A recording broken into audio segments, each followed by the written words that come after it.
Good morning everyone, আমি Priyanka from Kolkata. আমার চ্যানেলের আরও একটি নতুন ব্লগে আপনাদের সকলকে জানাই স্বাগত। রাধে রাধে বন্ধুরা, সকলে কেমন আছেন? আশা করব আপনারা সকলেই যেই প্রান্ত থেকে দেখছেন সবাই ভালো আছেন এবং সুস্থ আছেন। আজকে মঙ্গলবার, তো চলুন সকাল থেকেই আপনাদেরকে সঙ্গে নিয়ে আজকের ব্লগটা শুরু করে ফেলি। সকালবেলা কিন্তু আজকের খুব সুন্দর রোদ ছিল। আপনারা ছাদের পরিবেশটা দেখে তো বুঝতেই পারছেন, গাছে বেশ ফুলও ফুটেছে, গাছের সবেদাগুলি বেশ সুন্দর বড় হয়ে উঠেছে। আর আমাদের পুকুর পাড়ের দৃশ্যটা তো দেখতেই পাচ্ছেন, অসাধারণ লাগছে আকাশের মেঘটা দেখে। সত্যি এই মেঘটা দেখেই কিন্তু বোঝা যাচ্ছে দুর্গাপুজো চলেই এসছে, আর কিন্তু বেশি দেরি নেই। তবে কালও কিন্তু একটা পুজো, গণেশ চতুর্থী। আশা আছে অল্প করে আমার ঘরের গণেশ ঠাকুরের কাছে কিছু নৈবেদ্য অর্পণ করার। দেখা যাক কতটুকুনি করতে পারি। তো সকালবেলা সমস্ত কাজকর্ম কমপ্লিট করে জামা কাপড় বেশ কদিন বৃষ্টিতে কাচাকুচি করা যায়নি, তবুও টুকটাকগুলি কেচে ফেলছিলাম, বড়গুলি কিন্তু জমেই ছিল। তাই কিছুটা আপনাদের দাদাভাই কেচেছে, কিছুটা আমি কেচেছি। কেচে ছাদে মেলে ঠাকুরের জন্য ফুল তুলে নিচে নেমে এসে রান্না বসিয়ে দিয়েছিলাম। তবে ভাতটা বসিয়েই দিয়েছিলাম আগে, তাই ভাতটা হয়ে গেছিলো। ভাতটা উপরও করে দিয়েছি, আর ওদিকে দেখুন মাছ ভাজা কমপ্লিট হয়ে গেছে। এদিকে শাপলাগুলি আপনাদের দাদাভাই কেটে দিয়েছিল। শাপলাগুলি ধুয়ে লবণ মাখিয়ে ওই স্টেনারটার মধ্যে রেখে দিয়েছি, যাতে জলটা খুব সুন্দরভাবে ঝরে যায়। এদিকে মাছগুলি ভাজা হয়ে গেছে, তো এবারে মাছের ঝোলটা বসাবো। আজকের পেঁপে আর সজনার ডাঁটা দিয়ে মাছের ঝোল বসাবো। তো প্রথমেই শুকনো লঙ্কা আর জিরে ফোড়নে দিয়ে দিলাম। এবারে কেটে রাখা পেঁপে আর ডাঁটা দিয়ে সামান্য একটু হলুদ দিয়ে বেশ সুন্দর করে কিন্তু ভেজে নেব। তবে জানেন, আপনাদের আশীর্বাদে আর ভালোবাসায় আমার কিন্তু জ্বরটা 1.5 দিনের মতন থেকেই কমে গেছে, আর কিন্তু আসেনি। তবে এখন আবার খুব করে কাশি, গলা ব্যথা, গলা বসে যাওয়া, এই সব সমস্যাগুলি শুরু হয়েছে। তবে আমার ছোটো মেয়েরও বেশ কাশি হয়েছে, সে তো জন্মদিনের আগের থেকেই বাঁধিয়ে বসেছে। তাই আগের দিন নিয়ে চলে গেছিলাম ডাক্তারখানায়, ওকে যে ডাক্তার দেখাই। তো যাই হোক, কাশি চট করে কিন্তু শুরু হয়ে যায়, তবে সারতে বেশ খানিকটা সময় লাগে। আর 2 রকমের অ্যান্টিবায়োটিক চলছে, আরও 3 রকমের ওষুধ, সিরাপ। এবারে ওষুধের পরিমাণটা বেশ অনেকটাই দিয়েছে, কেন বুকে অনেকটা কফ জমে আছে, সেটাই ডাক্তারবাবু বলেছে। তো চলুন, ডাঁটা আর পেঁপেটা ভাজা হয়ে গেছে। এবারে আমি একে একে দিয়ে দিলাম লবণ, আর এখানে আদা, জিরে, কাঁচা লঙ্কা আর গোলমরিচ বেটে রেখেছিলাম একসাথে, সেই বাটা মশলা কিছুটা দিয়ে দিলাম হলুদ গুঁড়ো, আর দিয়ে দেবো একটু লঙ্কার গুঁড়ো। এবারে সামান্য একটু জল দিয়ে যেরকমভাবে খুব সুন্দর করে কষিয়ে নিই, সেরকমভাবে কষিয়ে নেব। আর এই যে দেখতে পাচ্ছেন স্টিলের মগটা, আমি যে বাসনওয়ালা দাদার থেকে বাসন নিই, তিনি বেশ কয়েকদিন ধরে আসেনি, দেশে গেছিলো। তাই আমার মগটা, যেই মগটাতে রান্না করি, মানে রান্নার জল ঠলগুলি দিই আর কি, সেই মগটা তো নিচের দিকে ছেঁদা হয়ে গেছিলো, তাই মগটা ব্যবহার করতে পারছিলাম না। আর ওই দাদাকে ফোন করে বলেওছিলাম আমি যে আমার জন্য দাদা তুমি যখন আসবে একটা মগ এনো। খুব সুন্দর মগটা কিন্তু এনে দিয়েছে। মগটা আমার বেশ পছন্দ হয়েছে, আমার আগের মগটার থেকে বেশ সুন্দর কিন্তু বড়। আর জানি না কেন আমার শাশুড়ি মায়ের মতন বা আমার মায়ের মতন আমার এই অভ্যাসটা, বেশ বড়সড় জিনিসই কিন্তু ভালো লাগে। ছোট বাসনকোসনে যেন মন ভরে না, বেশ বড় বড় বাসনকোসনে কিন্তু রান্না করতে খুব সুবিধা হয়। মশলার তরকারি কষাতে বা কোনো কিছু রান্না করতে বেশ সুবিধা হয়। দেখুন ভালো করে কিন্তু কষা হয়ে গেছে মশলা দিয়ে পেঁপে আর ডাঁটাটা। এবারে আমি জলটা অ্যাড করে দিয়েছি, আর ফুটে যেতে বেশ পেঁপেটা অর্ধেকের বেশি সিদ্ধ হয়ে গেছে। তবে ডাঁটা সেদ্ধ হতে তো বেশিক্ষণ সময় লাগে না, আর মাছটা যদি অতক্ষণ ধরে সেদ্ধ করি, মাছটা তাহলে বেশ কিন্তু নরম হয়ে যাবে। তাই আমি পেঁপেটা অর্ধেক সিদ্ধ হয়ে যাওয়ার পর মাছগুলি একে একে ঝোলে দিলাম। এবার কিছুক্ষণ আর ফুটিয়ে নিয়ে নামিয়ে নেবো, আর আপনাদের সামনে তুলে ধরবো সামান্য একটু পরিবেশন করে। তবে আমি জানি না আপনাদের এরকমভাবে দেখাটা কেমন লাগছে, সেটা কিন্তু আমাকে অবশ্যই জানাবেন। আর আজকে সকাল থেকে একটু ব্যস্ত থাকি এই কারণেই, আমি না আগেও টিউশনি পড়াতাম, তো মাঝখানে ছেড়ে দিয়েছিলাম, বাড়িঘরদর ভেঙেছিল মেয়েদের পেছনে সময় দেওয়ার জন্য। এখন ভাবলাম মেয়েরা তো বড় হয়ে গেছে, ঘরবাড়িও কমপ্লিট হয়ে গেছে, তাহলে আবার টিউশনিটা শুরু করি। তাই ছোটো মেয়েকে স্কুলে দিয়ে পড়াতে আবার শুরু করেছি। তাই আজকের আমার ভিডিওটা ছাড়তে অনেকটা কিন্তু লেট হয়ে গেল, প্লিজ কিছু মনে করবেন না। আমি আগামী দিন থেকে অবশ্যই ট্রাই করব সময় মতো ভিডিও দেওয়ার। তো দেখুন মাছের ঝোল কমপ্লিট হয়ে গেছে, সুন্দর করে বাটিতে বেড়ে আপনাদের সামনে নিয়েও চলে এসেছি। রঙটা কিন্তু বেশ সুন্দর হয়েছে, আর খেতেও দারুণ হয়েছিল। তো এবারে করে ফেলবো শাপলা চিংড়ি। শাপলাকে অনেকে শালুকও বলে, আর এই শালুক বাংলাদেশের কিন্তু জাতীয় ফুল। খুব কিন্তু বিখ্যাত খাবার এটা বাংলাদেশের। শালুক দিয়ে শাপলার ভেলা ভাজা, বড়া হয়, আবার অনেক সময় আমি কুচি করে কেটেও বড়া করি, শাপলা দিয়ে ডাল করি, আর এখন করে ফেলবো শাপলা চিংড়ি ভাজা। তবে ওই যে বললাম, আমারও কিন্তু বেশ কাশি হয়েছে, থেকে থেকেই কাশি উঠে আসছে। আর ওদিকে কালকে রাতে না ডাল সিদ্ধ করেছিলাম, সেই ডাল সিদ্ধটা গরম করে নিচ্ছি, সকালবেলা মেয়েরা ভাত খাবে, সেই কারণে।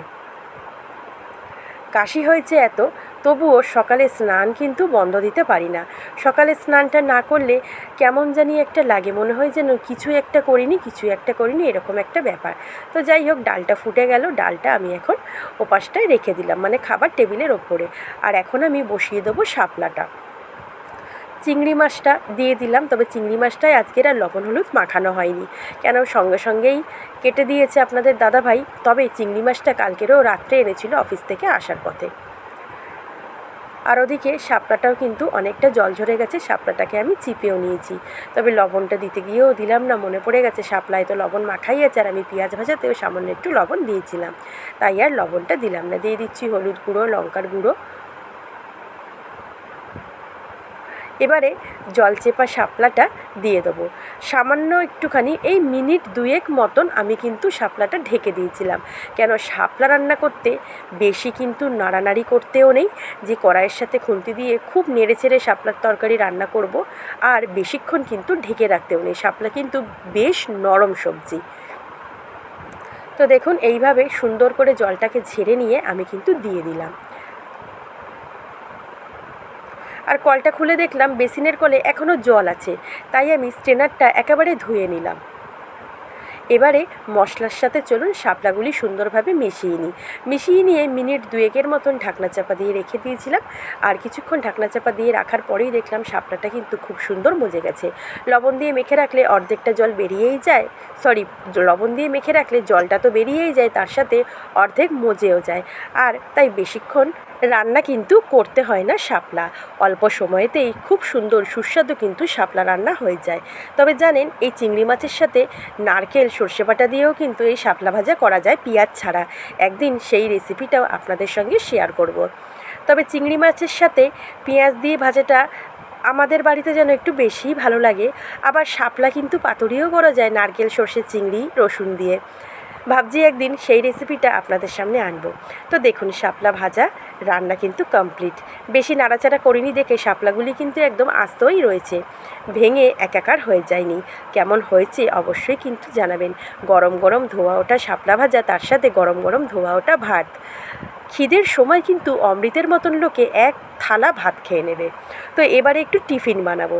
রান্নাটা কমপ্লিট হয়ে গেছে। টিফিনে মেয়েদেরকে দেবো আজকে রুটি আর আলু ভাজা, আর আমিও রুটি শাপলা দিয়ে খেয়ে যাব। আলু যেহেতু আমি খাবো না, সেই কারণে। আগে যেমন স্কুল থেকে বাড়ি চলে আসতাম, তো এসে আমি টিফিন করতাম। তো যেহেতু এখন আমি পড়াতে যাব, একবারে পড়িয়ে বাড়ি ফিরতে ফিরতে আমার 1টা-1:30টা বেজে যাবে দুপুর, তো সেই কারণেই আমি একেবারে সুগারের ওষুধ আর টিফিন খেয়েই একদম বেরোবো। মেয়েকে স্কুলে ঢুকিয়ে দিয়ে বাচ্চাটাকে পড়িয়ে তারপরে আমি আসব। ওর নাম আরাত্রিকা, খুব সুন্দর জানেন, ভীষণ মিষ্টি বাচ্চাটা। সময় বা সুযোগ পেলে একদিন অবশ্যই আপনাদের সঙ্গে শেয়ার করব আরাত্রিকাকে কেমন দেখতে, ভীষণ সুইট।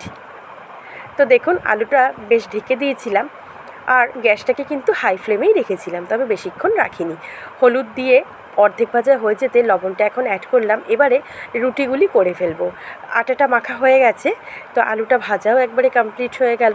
এবারে চলুন রুটিগুলি টপাটপ করে নিই। তবে আজকে যখন রুটি বসাচ্ছি তখন বাজে ঘড়ির কাঁটায় 10টা 11। আজকের একটু রুটি করতে দেরি হয়ে গেছে। তবে আমার রুটি করতে বেশিক্ষণ সময় লাগে না, আমি যেহেতু একসাথে 8-10টা রুটি চাটুতে চাপিয়ে দিই, তাই বেশ চটপট করেই কিন্তু রুটিগুলি হয়ে যায় করা। তো একে একে রুটিগুলি দিয়ে দিচ্ছি। তবে আজকের ভীষণ রোদ উঠেছিল, রোদটা দেখে আজকের মনে হচ্ছিল সত্যি এটাই হয়তো ভাদ্রের রোদ। তবে জানি না এবছরে আমি আর আলমারির জিনিসপত্র রোদে দিতে পারবো কি না। আগের বছর কিন্তু আমি দিয়েছিলাম, আর এবছর তো সময় নেই, শনি রোববার ছাড়া। জানি না কি হবে, কতটা কি দিতে পারবো। তবে আলমারি গোছানো হয়েছে, মাঝখানে একবার ন্যাপথলিন দেওয়া হয়েছে, তাই ভাবছি এবছর হয়তো আমি অনেক কটা শাড়ি কাচিয়ে রেখেছি ড্রাই ওয়াশ করে, তাই ভাবছি এবছর হয়তো আমি আর ভাদ্র মাসের রোদে শাড়িগুলি দিতে পারবো না। একমাত্র আমার তো সময়ও নেই এখন, আর তাছাড়া আগের বছর তো দিয়েছি, বেশ ভালো করেই রোদ খাইয়েছিলাম, তাই এবছর না দিলেও কিন্তু চলে যাবে। আর মেন কী বলুন তো, শাড়ি তো এখন পরা হয় না, তাই শাড়িগুলি ভাজে ভাজে বেশ ভালোই থাকে কিন্তু। আবার অবশ্য অনেক সময় একটানা ভাজে রেখে দিলে সেই ভাজে ভাজে কিন্তু শাড়ি নষ্ট হয়ে যেতে পারে। তবে কালকের ব্লগে আপনারা কে কী কমেন্ট করেছেন আমি মনে হয় আজকে দেখতে সময় পাইনি, অথবা আমার মনে পড়ছে না আজকে সারাদিনে মোবাইলের নেটটা অন করেছিলাম কেননা এখন আমি এই ফোনটা হাতে নিয়ে আপনাদের সঙ্গে শেয়ার করতে বসেছি। তাই যারা যারাই কমেন্ট করেছেন তাদেরকে জানাই অসংখ্য ধন্যবাদ ভিডিওটা দেখার জন্য, কমেন্ট করার জন্য। নাম আমি কারোরই বলতে পারলাম না, কেন আমার সত্যিই মনে পড়ছে না আমি আজকের কাউকে কমেন্ট কারোর পড়েছি কি না। সারাদিন বেশ ব্যস্ত ছিলাম, সেই কারণে বুঝতেই পারছেন আজকে একদম রাত হয়ে গেল আমার ভিডিওটা আপনাদের সঙ্গে শেয়ার করতে। আপনাদের কাছে হয়তো এটা আপনারা কাল সকালে দেখবেন অনেকেই, আবার অথবা রাতেও কিন্তু দেখতে পারেন। তো চলুন, রুটি করার তো কমপ্লিট হয়ে গেল। সকালটা যেরকম সুন্দর ছিল, বিকেলটাও কিন্তু সেই একই রকম সৌন্দর্যে ভরে উঠেছিল আমাদের পুকুর পাড়ের চারপাশটা। আজকের মতন এখানেই রাখলাম, আশা করি ভালো লাগবে। ভালো লাগলে অবশ্যই পাশে থাকবেন। ভিডিওটা দেখার জন্য অনেক অনেক ধন্যবাদ। আজ তবে রাখি, দেখা হচ্ছে আগামী দিন নতুন ব্লগে। ততক্ষণের জন্য টাটা, রাধে রাধে।